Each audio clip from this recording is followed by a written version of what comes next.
ഈ അഴുക്ക് ചാലില് ടോയ്ലറ്റിന്റെ സൈഡില് അതിന്റെ മാലിന്യം ഒഴുകുന്ന ഒരു സ്ഥലത്ത് ടോയ്ലറ്റ് പോകുന്ന അതിന്റെ സൈഡിൽ ഇരുന്ന് കുക്ക് ചെയ്യുന്ന ഈ കുഞ്ഞുങ്ങളൊക്കെ കാണാം. നമുക്കും കുട്ടികളുണ്ട്, എനിക്കും കുഞ്ഞുണ്ട്, ശ്രീത്തിനുണ്ട്, നിങ്ങൾക്കും ഉണ്ട്, രാഹുൽ ഈശ്വരുണ്ട്. നമ്മൾ ആരെങ്കിലും നമ്മളെ കുട്ടികളെ അങ്ങനെ വളർത്തുവോ? ഈ ചേരിന്റെ അടിയിൽ ടോയ്ലറ്റ് പോകുന്നതിന്റെ സൈഡിൽ കിടന്നുറങ്ങുന്നു, ആ മലമൊക്കെ അതുപോലെ അങ്ങനെ കിടക്കുവാണ്. അതൊക്കെ കണ്ടിട്ട് പിന്നെ എനിക്ക് ആകെ എന്തോ പറയണ്ടേ, ഈ രാജ്യം ഇങ്ങനെയാണോ എന്ന് തോന്നിപ്പോയി. അത്രയ്ക്കും വൃത്തിയായിട്ട് നോർത്ത് സ്റ്റേറ്റിൽ പോയിട്ട് ഞാൻ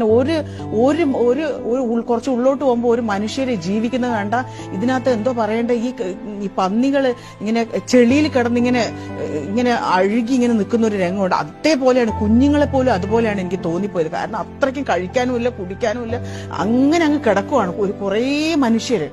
എന്തൊരു ദാരിദ്ര്യമുള്ള രാജ്യമാണ്. ഞാൻ വിചാരിച്ചു അതൊക്കെ വെച്ച് നോക്കുമ്പോ കേരളം സ്വർഗം എന്ന് ഞാൻ അടിവരയിട്ട് പറയും. കേരളത്തിന്റെ മുഖ്യമന്ത്രി തലയുയർത്തി നിൽക്കണം. കാരണം ഇന്നൊരു സ്ഥലത്തൊരു പ്രശ്നം ഉണ്ട് എന്ന് പറഞ്ഞാൽ ആരെങ്കിലും ഇപ്പൊ സ്റ്റേറ്റ് ഇറങ്ങിയില്ലെങ്കിൽ ആരെങ്കിലും ഒരു 10 പേര് അവിടെ 1 കിലോ അരിയെങ്കിലും കൊണ്ട് കൊടുക്കാനുണ്ട്.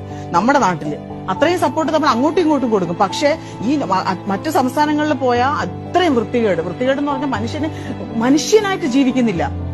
ഇങ്ങനെ എന്തോ മൃഗങ്ങൾ പോലും ഇതിനേക്കാളും വൃത്തിയായിട്ട് ജീവിക്കുന്നതെന്ന് തോന്നുന്നു. അതുപോലത്തെ അഴുക്ക് ചാലുകളുടെ ഇടയിൽ ഞാൻ അതിനെല്ലാം വീഡിയോ എടുത്തിട്ടുണ്ട്. സത്യം പറഞ്ഞു കഴിഞ്ഞാൽ എനിക്ക് ആ ക്യാമറയിലോട്ട് നോക്കാൻ പോലും എനിക്ക് ഇപ്പോഴും തോന്നുന്നില്ല. ഞാനൊരു താജ്മഹൽ കാണാൻ ആഗ്രഹിച്ചു, പക്ഷെ അവിടെ പോകാൻ എനിക്ക് ഒട്ടും മൂഡ് തോന്നില്ല. കാരണം ഇങ്ങനത്തെ സ്ഥലങ്ങളൊക്കെ കണ്ടിട്ട് ആകെ